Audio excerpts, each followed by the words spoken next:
सेठ के पास बहुत पैसा था, अनेक फैक्ट्रियों के मालिक था। एक शाम अचानक उसे बहुत बेचैनी होने लगी।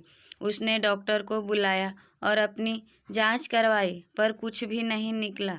उसकी बेचैनी बढ़ती गई और उसे समझ नहीं आ रहा था कि उसके साथ क्या हो रहा है।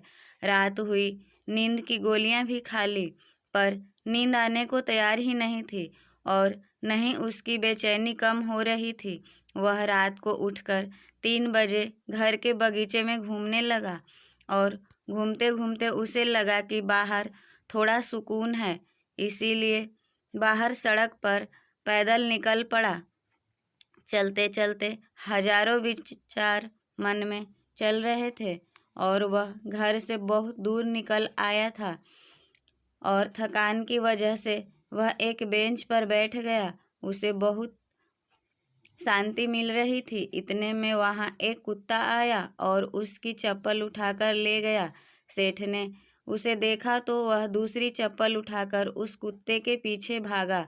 कुत्ता पास के ही एक झोपड़ी में घुस गया। सेठ भी उसके पीछे था। सेठ को करीब आता देख कुत्ते ने चप्पल को छोड़ दी और चला गया। सेठ ने गहरी सांस ली और अपनी चप्पल पहनने लगा। इतने में उसे किसी की रोने की आवाज़ सुनाई दी। वह और करीब गया तो उसे एक झोपड़ी में से किसी की आवाज़ आ रही थी। उसने झोपड़ी के फटे हुए बोरे में झांक कर देखा तो वहाँ एक औरत फटे मैली सी चादर पहने दीवार से सटकर रो रही थी और बोल रही थी, हे भगवान, मेरी मदद कर। सेठ के मन में आया कि यहाँ से चले जाऊं, कहीं लोग उसे गलत न समझ ले। सेठ थोड़ा आगे बढ़ा तो उसके दिल में ख्याल आया कि आखिर वह औरत क्यों रो रही थी, उसको तकलीफ़ क्या है। उसने अपनी दिल की बात सुनी और झोपड़ी में जाकर दरवाज़ा खटखटाया। उस औरत ने दरवाज़ा खोला और सेठ को देखकर घबरा गई। तो सेठ ने हाथ जोड़कर कहा, घबराओ मत, मुझे तो सिर्फ यह जानना है कि तुम रो क्यों रही हो। औरत की आंखों में आंसू टपकने लगे और उसने पास ही के एक छोटे से बिस्तर में लिपटी हुई उसकी 7 साल की बच्ची की ओर इशारा किया और रोते रोते कहने लगी, मेरी बच्ची बहुत बीमार है, उसके इलाज के लिए बहुत खर्चा लगेगा और मैं तो घरों में जाकर झाड़ू पोछा लगाती हूँ, जैसे तैसे हमारा पेट पालती हूँ, मैं कैसे इसका इलाज करवा पाऊँगी। सेठ ने कहा, तो किसी से मांग लो। इस पर औरत बोली, मैंने सबसे मांग कर देख लिया, खर्चा बहुत है, कोई देने को तैयार ही नहीं है। उस सेठ ने उसे समझाया, कहा, ऐसे रात को रोने से क्या मिलेगा।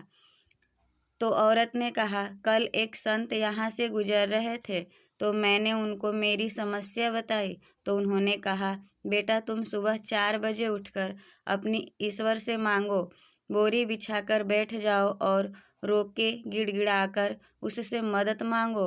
वह सबकी सुनता है और वह तुम्हारी भी जरूर सुनेगा। मेरे पास इसके अलावा और कोई चारा नहीं था, इसीलिए मैंने उससे भीख मांग रही थी। यह सब सुनने के बाद सेठ का दिल पिघल गया और उसने तुरंत फ़ोन लगाया और एम्बुलेंस बुलाई। उस 7 साल की छोटी सी बच्ची को हॉस्पिटल में एडमिट करवा दिया। डॉक्टर ने 1.5 लाख का खर्चा बताया। सेठ ने बच्ची का पूरा खर्चा उठाया और उसका इलाज करवाया। उस औरत को अपने यहाँ नौकरी देकर उसे रहने के लिए एक जगह भी दे दी और उस बच्ची की पढ़ाई की जिम्मेदारी भी अपने ऊपर ले ली। वह सेठ दयालु तो था पर नास्तिक था। उसके मन में सैकड़ों सवाल चल रहे थे क्योंकि उसकी बेचैनी तो उस वक्त ही ख़त्म हो गई थी जब उसने एम्बुलेंस को बुलाया। वह यह सोच रहा था कि ऐसी कौन सी ताकत है जो मुझे वहाँ तक खींच कर ले गई। क्या यही ईश्वर है?